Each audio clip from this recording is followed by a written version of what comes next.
He hadn't spoken to his son in 11 years, and now, with the oxygen tank humming beside him, he was out of time to pretend that was okay. His name was Walter Hale, 92 years old, Korean War veteran, former steelworker, a man who had once dragged a wounded soldier 3 miles through frozen mud in the dead of winter and never mentioned it to anyone.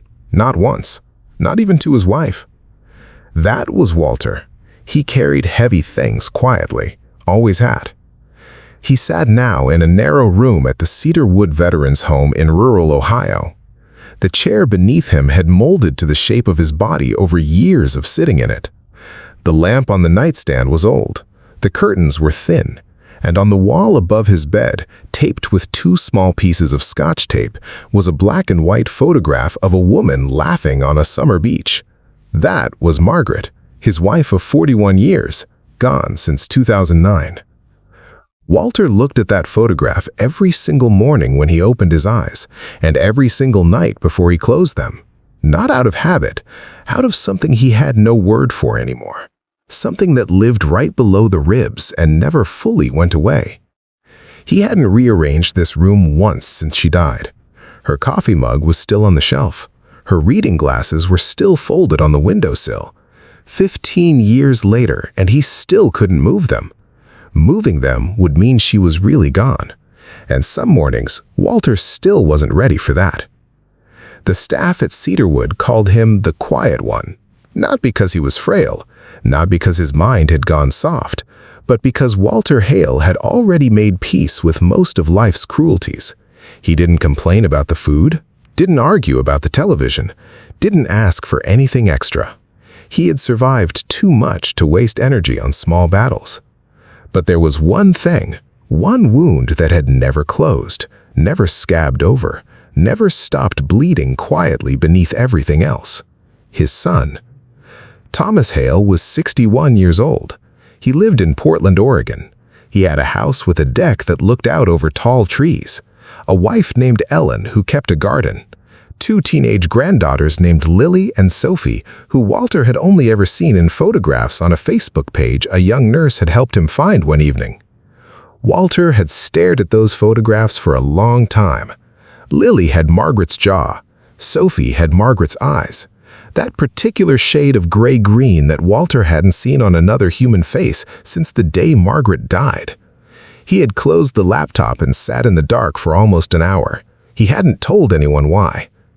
The last real conversation between Walter and Thomas happened 11 years ago on a cold November evening in the kitchen of the house Thomas had grown up in.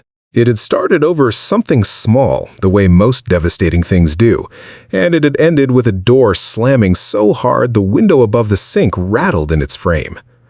Thomas had called his father cold, emotionally absent, impossible to reach, a man who had been physically present for a childhood, but somehow completely unreachable the entire time. Walter had called his son ungrateful, soft, too eager to blame others for his own unhappiness. And then the door slammed, and Thomas drove away, and Walter stood alone in that kitchen, telling himself he was right. 11 years later, sitting in this narrow room, he was no longer sure what he had been right about. Dr. Anita Reeves came on a Thursday morning. She was the kind of doctor who pulled up a chair before she said a word. The doctors who stayed standing delivered news like they were already halfway out the door. Dr. Reeves always sat, always looked directly at him. She sat. She told him quietly that the fluid around his heart had increased significantly over the past few weeks, that his body was doing what bodies do at 92, that there were options, but the options were limited, that he should think carefully about who he wanted by his side. "Is there family we should contact?" she asked. Walter lifted his hands. "A son," he said. "Is he nearby?" "No." She nodded gently, squeezed his hand once, and left. Walter sat alone in the quiet room and looked at Margaret's photograph for a long time, and then something happened that hadn't happened in years. He let himself remember. Not the argument, not the slammed door, not the 11 years of nothing. He remembered the morning Thomas was born. He remembered standing in a hospital hallway at 4 in the morning, still wearing his work clothes because he hadn't had time to go home and change. He remembered the nurse placing this tiny, red-faced, furious creature into his arms. He remembered how terrifying it was, holding something that fragile, that loud, that alive. And then the baby opened his eyes and wrapped one tiny fist around Walter's index finger and held on. He held on so tight. Walter's throat tightened. He had forgotten that. 61 years, and he had let that memory get buried under everything else. Under the silence, under the stubbornness, under 11 years of telling himself he was fine. He picked up the phone, dialed 4 digits, stopped, put it down. Picked it up again, dialed the full number this time. It rang once, twice, 3 times, 4. Thomas answered on the 5th ring. His voice was careful, guarded, the way a voice gets after years of being hurt by the same source. Hello? It's your father. A silence, long enough to feel like a wall. I know who it is, Thomas said. Walter had planned what to say. He had spent the hours between the doctor's visit and this phone call rehearsing careful words in his head, dignified words, the kind of words a man like Walter Hale was supposed to say. But what came out instead was the truth. I'm dying, Thomas. Not today, maybe not this month, but soon, and I cannot leave this world without telling you that I am sorry. He heard Thomas exhale sharply. I was wrong, Walter continued. Not just that last night. I was wrong for years before that. I didn't know how to be what you needed. My father never showed me how. His father never showed him. And I carried that silence like it was a virtue, like it made me strong. But it didn't make me strong. He stopped, swallowed hard. It just made me alone. The room was completely still. The oxygen tank hummed. The thin curtains moved in a draft from the window. And then Thomas's voice came back, but different now, cracked at the foundation. Do you have any idea how many times I picked up the phone over these 11 years? Thomas said slowly. How many times I almost called, how many times I told myself you didn't care enough to reach out first, so why should I? Walter said nothing. I needed you, Dad. Not just when I was little. I needed you at 30, at 40, at 50. I needed you when Mom died and I didn't know how to grieve and I had no one to call who would actually understand. His voice broke completely on the last word. And something in Walter's chest, something that had been locked and rusted shut for decades, broke with it. I know, Walter whispered. I know. I'm sorry, son. I'm so sorry. The silence that followed wasn't empty. It was full, overfull. Years of grief and longing and unsaid things pouring into the space between 2 phones in 2 different states. And then, Thomas said the words Walter hadn't known he had been waiting his entire life to hear. I'm coming, Dad. I'm getting in the car right now. What nobody at Cedarwood knew, what Walter had never told a single living person, was that 3 weeks before that phone call, he had made a decision. He had decided to stop taking his heart medication. Quietly, without telling the staff, without asking anyone's permission. He was 92 years old, and he was tired, and Margaret had been gone for 15 years, and his son hadn't spoken to him in 11, and there was simply nothing left that felt worth the effort of continuing. But the night before he was going to stop, a young nursing aide named Deja Williams had sat down across from him in the empty dining room. She was 24 years old, bright eyes, always moving. But that night, the dinner service had ended early, and the room had emptied out, and she had just sat down with her own cup of coffee and looked at him like she had time. Who is the woman in the photo on your wall? She asked. Walter looked at her for a moment, and then he told her about Margaret. And then, without understanding why, he told her about Thomas. All of it. The argument, the door, the 11 years, the Facebook photographs with the granddaughters who had Margaret's eyes. He told her things he had never said out loud to anyone. Deja listened to every word without interrupting. Then she said, "My grandfather died without ever calling my dad. Just decided it was too late and too complicated. My dad is 58 years old and he still cries about it. Not about my grandfather dying, about the phone call that never came." She picked up her coffee cup. "That's the part that breaks people," she said quietly. "Not the death, the silence before it." She stood up, smiled gently, and went back to work. Walter sat alone in the empty dining room for a long time after that. The next morning, he took his medication, and the morning after that, and the morning after that. A 24-year-old girl who had no idea what she had done had kept a 92-year-old man alive long enough for him to save his relationship with his son. Thomas drove through the night, 23 hours.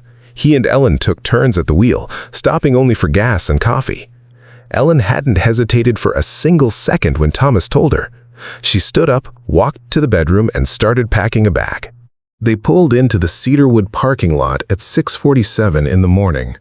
The sky was the color of cold ash. The trees were bare. Their breath fogged in the air as they walked across the parking lot. Walter was awake. He had been awake since 4, sitting in his chair, watching the thin curtains glow as the darkness outside slowly became gray. When the door opened and Thomas walked in, Walter felt something shift in the room. The air changed. The way air changes when something that has been wrong for a very long time is finally beginning to be set right. Thomas looked older than Walter had expected. Gray at the temples, deep lines at the corners of his eyes, a heaviness across the shoulders that Walter recognized, the particular weight that comes from carrying grief with nowhere to put it. I did some of that, Walter thought. Some of those lines on his face, some of that weight, I put that there. Thomas stopped in the middle of the room. They looked at each other. 61 years old and 92 years old, father and son. Two people who had wasted 11 years on pride and silence and all the wrong kinds of strength. Walter opened his arms, and Thomas crossed the room in 3 steps and held his father. Not a brief hug, not a polite, careful embrace. He held on the way he had held on 61 years ago in that hospital hallway, as a 6-pound infant wrapping one tiny fist around his father's finger. Like he was afraid to let go, like letting go might mean losing him again. Walter closed his eyes and held his son and said nothing. There was nothing left to say. Outside the window, a cardinal landed on the bare branch of an oak tree and sat perfectly still in the cold morning light, red as a wound against the gray sky. Margaret used to say cardinals were messengers, visitors from the people you had loved and lost. Walter had always told her that was nonsense. He didn't think so anymore. Thomas and Ellen stayed 5 days. They brought printed photographs, real ones, not just screens. Walter held them in his hands for a long time. Lily, Sophie, 2 girls he had never held, never heard laugh, never watched grow. On the second evening, the granddaughters appeared on a video call. They were shy at first, but within 20 minutes they were talking over each other about school and volleyball and a golden retriever named Biscuit, who had once eaten an entire Thanksgiving pie off the counter. Walter laughed, a real laugh, the kind that starts in the belly and surprises you on its way out, the kind he hadn't heard from himself in years. On the 4th night, after Ellen had gone back to the hotel and the room had settled into its quiet, Thomas pulled his chair close to his father's and they talked until midnight. Not about the argument, not about the 11 years, about everything that had never been said because there had always been a reason to say it later. Thomas talked about his first real heartbreak. Walter told him about the year he had been laid off from the steel mill and hadn't told Margaret for 2 weeks. Just woke up every morning, put on his work clothes, and drove around the city for 8 hours because he didn't know what else to do with shame that size. "I never knew that," Thomas said. I never told anyone, Walter said. They talked about the summer Thomas was 9, 3 months of Sunday fishing at a small lake 40 minutes outside the city. Neither of them had planned it. It had just happened week after week. The two of them sitting in a small aluminum boat in the early morning quiet, not always talking, not needing to. That was the best summer of my childhood, Thomas said quietly. Walter looked at him. Mine too, he said. I never forgot a single one of those mornings. Thomas's jaw tightened. Then why didn't you ever say so? Walter was quiet for a long moment. Because I didn't know how, he finally said. And then enough time passed that it felt too late to start. And then more time passed.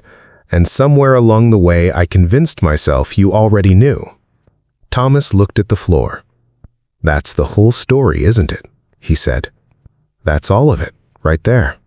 Yes, Walter said. I think it is. On the 5th morning, Thomas had to leave. He stood in the doorway with his coat on. Ellen waited in the hallway, giving them a moment. Spring, Thomas said. I'm coming back in the spring, and I'm bringing Lily and Sophie. I'll be here, Walter said. He watched his son walk down the hallway, watched him until he turned the corner and was gone. Then Walter sat back in his chair and looked at Margaret's photograph. For the first time in 15 years, he didn't feel like he owed her an apology. For the first time in a very long time, Walter Hale felt something he had almost forgotten the shape of. Peace. Walter Hale died on a Tuesday morning in late March. The cardinal was on the oak branch again. The curtains were still thin.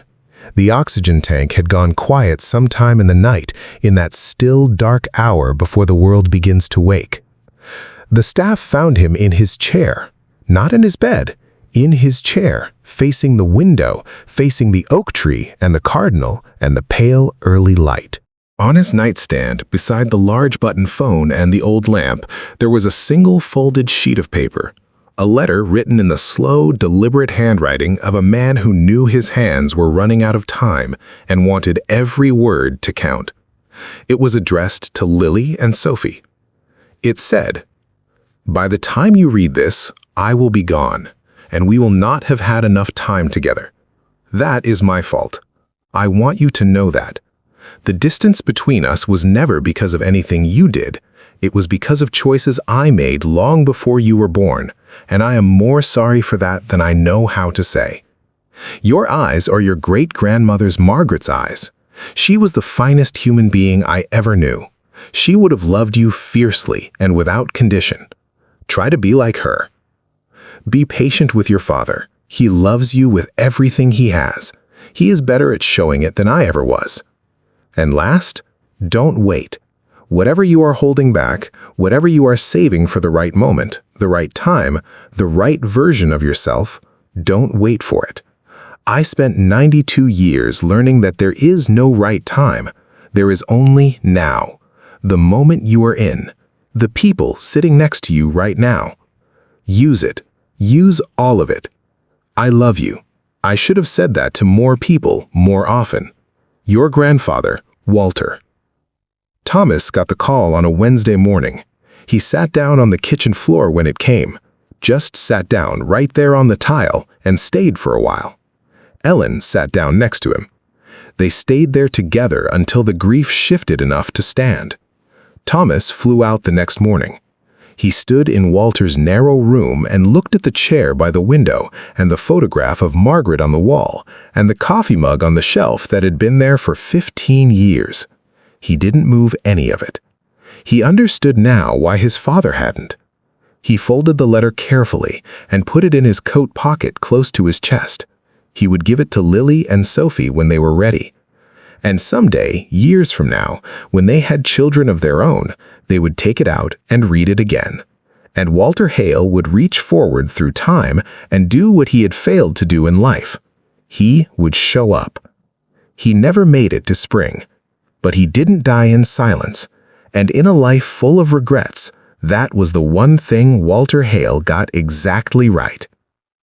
If Walter's story stayed with you, if it made you think of a name, a face, a phone call you've been putting off for months, maybe years, then you already know why this channel exists. Every week we bring you the stories of the ones the world forgot to celebrate. The veterans sitting alone in narrow rooms. The parents staring at photographs of grandchildren they've never held. The ordinary people who carried extraordinary weight in silence. And what happened in their final hours when that silence finally broke.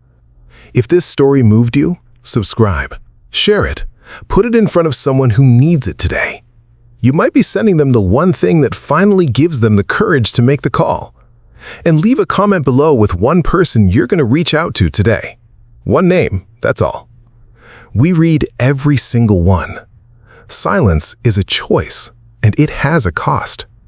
Walter and Thomas lost 11 years, not to hatred, to pride, to the assumption that there would always be more time. The things we don't say do more damage than the things we do.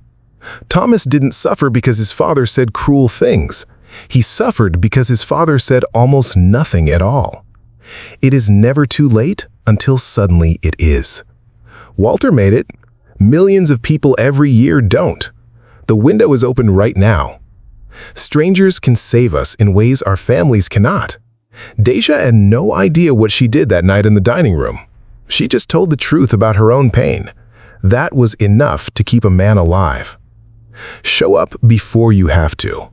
Thomas came when his father called, but think of everything they could have had if Walter had called 10 years earlier, 5 years, 1 year. What you leave behind is words. The house will be sold, the objects will be divided or discarded, but Walter's letter to Lily and Sophie will be read and reread across generations. Words are the only things that truly survive us.